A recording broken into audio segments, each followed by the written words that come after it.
پاکستان سے کسی نے پوچھا ہے، جی نام نہیں بتایا، ہم نے سنا ہے کہ جس کمرے میں تصویریں یا ٹی وی وغیرہ ہو تو اس کمرے میں نماز قبول نہیں ہوتی، کیا یہ بات درست ہے؟ دیکھیں، جہاں تصویر عزت کے ساتھ لٹکی ہوئی ہے، کوئی بھی تصویر، ابا دادا کی تصویریں لوگ دیواروں پہ لٹکا دیتے ہیں، تو اصولی طور پر تو اس کمرے میں داخل ہونا بھی جائز نہیں ہے۔ صحابہ کرام سے صحیح سند سے یہ بات ثابت ہے کہ جس جگہ پہ کوئی تصویر ہوتی تھی وہ جاتے ہی نہیں تھے،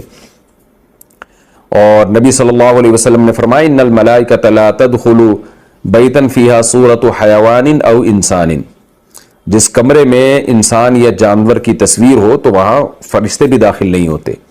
تو اصل تو مسئلہ یہی ہے کہ جہاں تصویر باقاعدہ، یہ نہیں کہ جو اخباروں میں نیچے تصویریں پڑی ہوئی ہوتی ہیں ان کی بات نہیں کر رہا، جو پراپر باقاعدہ کسی نے اپنے ابا دادا کی تصویر لگائی ہوئی ہو یا کوئی مجسمہ لگایا ہوا ہو تو ایسی جگہ پہ جانا ہی جائز نہیں ہے۔ لیکن بہت سے علماء کا موقف یہ ہے کہ اب اس میں ابتلا بہت زیادہ ہو گیا۔ ابتلا کا مطلب اب اس سے بچنا تقریباً ناممکن ہے، یعنی اتنا لوگوں نے گھروں میں تصویروں کا استعمال کرنا شروع کر دیا ہے کہ اگر آپ اس عمل سے اجتناب کریں کہ کسی کی ایسی جگہ پہ جائیں نہیں جہاں تصویر لٹکی ہو، تو پھر بہت زیادہ حرج ہے اس میں۔ تو کچھ احکام ایسے ہوتے ہیں جو زمانے کے تغیر سے چینج ہو جاتے ہیں، کیونکہ شریعت کا مقصد اس عمل کے روکنے سے مقصد یہ تھا کہ وہ گناہ میں اس گناہ میں لوگ مزید آگے نہ بڑھیں، تو بائیکاٹ اس لیے کیا جاتا تھا۔ اب تو اتنا ہو چکے ہیں کہ آپ کی زندگی تنگ ہو جائے گی، آپ یعنی کہیں جا ہی نہیں سکتے، بہت ساری جگہوں پہ اب تصویریں۔ تو اس لیے احتیاط بہرحال اسی میں ہے کہ نہ جائیں، اور اگر کوئی مجبوری ہو، ضرورت ہو تو پھر گنجائش بھی ہے جانے کی، لیکن اتنا ضرور کر دیا کریں کہ جب کسی تصویر والی جگہ پہ کسی بھی ضرورت سے جانا ہو تو اہل خانہ کو تنبیہ ضرور کر دیا کریں، موقع جیسے ہی ملے ان کو بتا دیا کریں کہ یہ جو آپ نے دیواروں پہ تصویریں لگائی ہوئی ہیں یہ شریعت میں جائز نہیں ہے، بس اتنا کہہ دیں تاکہ وہ یہ نہ سمجھیں کہ یہ اس عمل کو جائز سمجھتے ہیں۔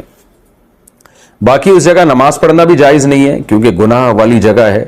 لیکن پھر وہی بات آ جاتی ہے کہ آپ اگر یعنی بعض دفعہ نماز کا ٹائم ہوتا ہے اور ہوٹل میں تصویر لگی ہوئی ہے یا کسی گھر میں تصویر لگی ہوئی ہے، آپ اس کو ہٹائیں گے تو مالک جو ہے غصہ ہو جاتا ہے، تو پھر مجبوری میں آپ پڑھ لیں وہاں، کیونکہ مجبوری ہے۔ ہم لوگ جب اٹلی گئے تو وہاں اٹلی میں جب ہم نے ہوٹل میں اسٹے کیا نا تو وہاں بڑی بڑی تصویریں لگی ہوئی تھیں دیواروں پر نا، اور تصویریں بھی بڑی بیہودہ قسم کی تھیں۔ تو ہم نے کیا کیا، ہم 3 دوست تھے تو ہم نے ان تصویروں کے اوپر کپڑا ڈال دیا تاکہ ان تصویروں کو چھپا دیں ہم، اور پھر ہم نماز بھی پڑھتے تھے اور رہے بھی وہیں پہ۔ تو کیا ہوا ہے کہ جی جو ہوٹل کا جو بھی مینیجر تھا نا، جب ہم سے رینٹ وصول کرنے کے لیے آیا، ہم فجر کی نماز پڑھ رہے تھے، جب وہ آیا تو اس نے ہمیں نماز پڑھتا ہوا دیکھا اور تھوڑا خوش بھی ہو رہا تھا، پتہ نہیں کیوں خوش ہو رہا تھا، ہم تو سمجھ رہے کہ شاید نماز کی وجہ سے خوش ہو رہا ہے، اور دیکھ رہا ہے تصویروں پہ اوپر جو ہے نا، ہم لوگوں نے وہیں ہوٹل میں جو بستر کی چادریں تھیں وہ تصویروں پہ ڈالی ہوئی ہیں۔ اچھا، نماز کے بعد میں نے اس کو دیکھا تو مجھے کہتا ہے یوں ہے ایسے ویلڈن کہ یعنی آپ نے گویا بڑا، مجھے ایسا لگا کہ انگلش بھی نہیں آتی تھی اس کو، وہ اٹلی زبان اٹالین نہیں آتی ہے اس کو، تو اشاروں سے بات کر رہا تھا کہ جی ماشاءاللہ، مجھے ایسا لگا کہ ہمیں اپریشیٹ کر رہا ہے کہ آپ نے تصویروں پہ جو ہے نا یہ کپڑا ڈال کے آپ عبادت کر رہے ہیں۔ تو ہم تو بڑے خوش ہوئے، ماشاءاللہ دی کتنا اچھا، غیر مسلم ہو کے بھی ہمیں اپریشیٹ کر رہا ہے کہ آپ نے تصویریں چھپا دی۔ بعد میں اس سے مجھے ہمارے جو ساتھ تھے ازمان بھائی جو گئے تھے، تو وہ جھگڑے کی آواز آ رہی ہے۔ میں نے کہا کیا کہانی ہے بھائی؟ کہہ رہے ہیں یہ تم لوگوں نے جو چادریں استعمال کی ہے نا، بیڈ پہ جو چادر پڑی ہوئی ہے، یہ چادر تم نے جو تصویر پہ ڈالی ہے تو اس کا تم نے چادر استعمال جو الگ پرپز کے لیے کی ہے، یہ تو سونے کے لیے تھی، تو اس کے الگ سے کرایہ دو مجھے۔ تو میں نے کہا واہ واہ، تبھی وہ ویلڈن کر رہا ہے۔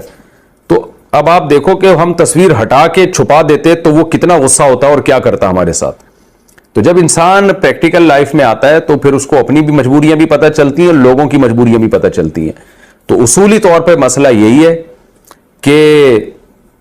تصویر والی جگہ پہ جانا بھی جائز نہیں ہے اور نماز بھی جائز نہیں ہے، لیکن ابتلا بہت زیادہ ہے، لوگ بہت زیادہ اس میں مبتلا ہے تصویر سازی کے جرم میں۔ تو اب اگر آپ ایوائڈ کریں گے تو زندگی آپ پہ تنگ ہو جائے گی۔ الامر اذا ضاق اتسع واذا اتسع ضاق، فقہ کا ایک قاعدہ ہے جو قرآن و حدیثی سے فقہا نے نکالا ہے کہ بعض چیزیں ایسی ہوتی ہیں کہ جب ان میں حرج واقع ہونے لگا ہو تو پھر شریعت میں اس میں گنجائش پیدا ہو جاتی ہے، اور جب اس میں حرج نہ ہو تو پھر گنجائش ختم ہو جاتی ہے۔ تو تصویر کا مسئلہ بھی انہی مسائل میں سے ہے کہ ابتلا بہت زیادہ ہے،